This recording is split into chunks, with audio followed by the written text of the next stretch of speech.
আসসালামু আলাইকুম। ভবঘুরে যাযাবর চ্যানেলের পক্ষ থেকে দেশে এবং বিদেশে যেখান থেকে আমাদের এই ভিডিও দেখছেন সবাইকে সাদর সম্ভাষণ। ভবঘুরে যাযাবর মূলত আমাদের দেশের ইতিহাস, ঐতিহ্য এবং পর্যটন নিয়ে কাজ করে। তাই আপনি যদি আমাদের এই চ্যানেলটিকে সাবস্ক্রাইব করেন তাহলে অবশ্যই বাংলাদেশ সম্পর্কে বিভিন্ন তথ্য জানতে পারবেন।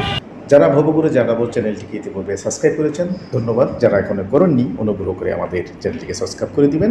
এই প্রত্যাশায় আজকে আমাদের গন্তব্য আকিলপুর সমুদ্র সৈকত, চট্টগ্রাম। আকিলপুর সমুদ্র সৈকত হল বাংলাদেশের চট্টগ্রাম অঞ্চলের সীতাকুণ্ডে অবস্থিত একটি মনোরম, শান্ত এবং প্রাকৃতিক পরিবেশ বেষ্টিত উদীয়মান পর্যটন কেন্দ্র। আপনার ভ্রমণের সুবিধার জন্য এর অবস্থান, যাতায়াত খরচ এবং সৌন্দর্য দেখার বিস্তারিত তথ্য নিচে তুলে ধরবে।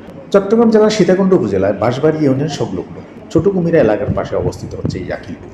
চট্টগ্রাম শহরের এখান থেকে এটি প্রায় 18 থেকে 20 কিলোমিটার দূরে উত্তরে অবস্থিত। আর আকিলপুর সমুদ্র সৈকতে এসেই আপনারা সরাসরি উঠে যেতে পারেন বেড়িবাঁধ সংলগ্ন এই পথ ধরে। এটি হচ্ছে বঙ্গোপসাগরের সন্দ্বীপ চ্যানেলের আকিলপুর বীচ। এখান থেকেই হাজার হাজার পর্যটক বৈকালিক সৌন্দর্য এই বিচের উপভোগ করেন। আমরা আসলাম এই আকিলপুর সমুদ্র সৈকতে। ঢাকা বা অন্যান্য জেলা শহর থেকে আসতে চাইলেই প্রথমে বাসে করে সায়দাবাদ, ফকিরাপুর, মহাখালী, চট্টগ্রামগামী যে কোনো বাসে উঠুন। সীতাকুণ্ড পার হয়ে গেলেই ছোট কুমিরা বাজারে নেমে পড়ুন।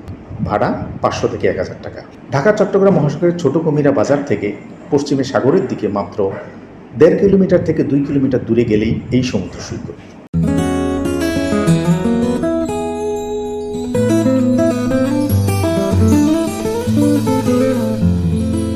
বেড়িবাঁধের এক পাশে নৈসর্গিক রূপের ছায়া, অপর প্রান্তে বিশাল সমুদ্র, পানি আর পানি। এখন হালকা বাতাস, মোহমোহ বাতাস বয়ে যাচ্ছে। তীব্র গরম টের পাওয়া যাচ্ছে না গরমের। পর্যটকদের জন্য রাস্তার দুই ধারে অসংখ্য টেবিল স্তরে স্তরে করে সাজানো আছে। এক একটা দোকান তাদের নিজস্ব আঙ্গিনায় টেবিলগুলো সাজিয়েছে। বেড়িবাঁধের কোল ঘেঁষে বাঁধের ভেতরের অংশে ছোট ছোট করে বিভিন্ন রকম রেস্টুরেন্ট, ছোট খাবার দোকান, আড্ডাস্থল তৈরি করা হয়েছে।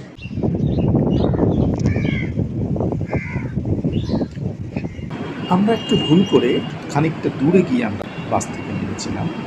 বাতাস বইছে, ভালো লাগছে, সাগরের হালকা গর্জন সব কিছু মিলিয়ে এক ভিন্ন রকম পরিবেশ। এই আকিলপুর সমুদ্র গেলে আপনি প্রথমে দেখতে পারবেন একটি ব্লক বেষ্টিত বেড়িবাঁধ এবং সাগরের ঢেউ এই বেড়িবাঁধের উপর আশ্রয় করছে।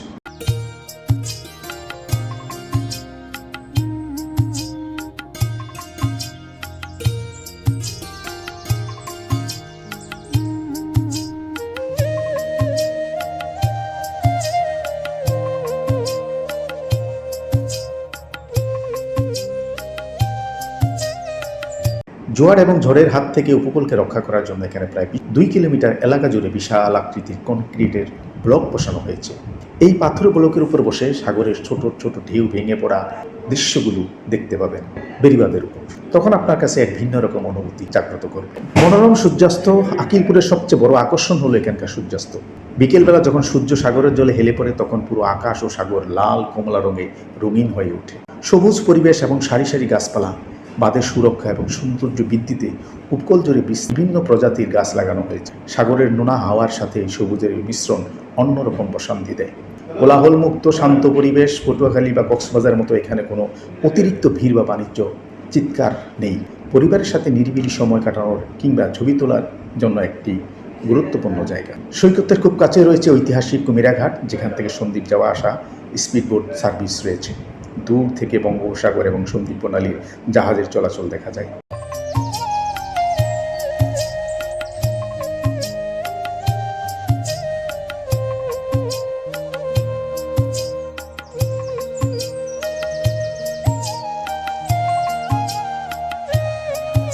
ওই দূর প্রান্তে দেখা যাচ্ছে সমুদ্রের অপর পাশে আমাদের চট্টগ্রামের সন্দ্বীপ উপজেলা।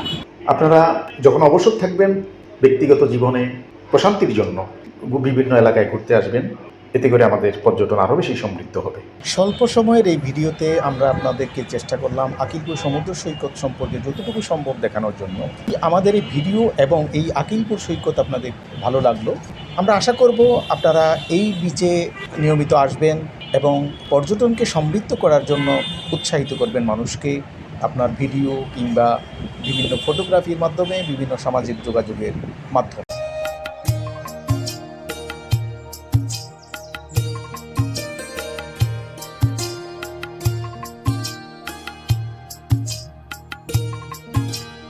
আমাদের চ্যানেল সম্পর্কে মতামত, পরামর্শ এবং আপনার কোনো যদি সুচিন্তিত মতামত থাকে সেটি আমাদেরকে জানাতে পারেন কমেন্টসের মাধ্যমে। আমাদের দেশের অধিক জনসংখ্যার কারণে আমরা নিয়ন্ত্রণ করতে পারি না আমাদের পরিবেশকে, সুন্দর সুষ্ঠু রাখতে পারি না আমাদের পরিবেশকে। দূষিত হচ্ছে আমাদের পরিবেশ, ক্ষতিগ্রস্ত হবে আমাদের আগামী জেনারেশন যদি না আমরা নিজেরা সচেতন হই আমাদের পরিবেশকে রক্ষা করি। যেখানে সেখানে অপচনশীল বর্জ্য ফেলবেন না, পরিবেশের দূষণ করবেন না। গাছ লাগান, পরিবেশ বাঁচান। গাছ আমাদের পরিবেশকে ভারসাম্য রক্ষা করে। ভালো থাকুন, নিরাপদে থাকুন, এমনই কামনায় আগামীতে কোনো নতুন পর্ব নিয়ে আপনাদের সামনে হাজির হব সেই প্রত্যাশায় বিদায় নিচ্ছি আজকে। সবার সুস্থ সুন্দর জীবন কামনা করছি। আল্লাহ হাফেজ।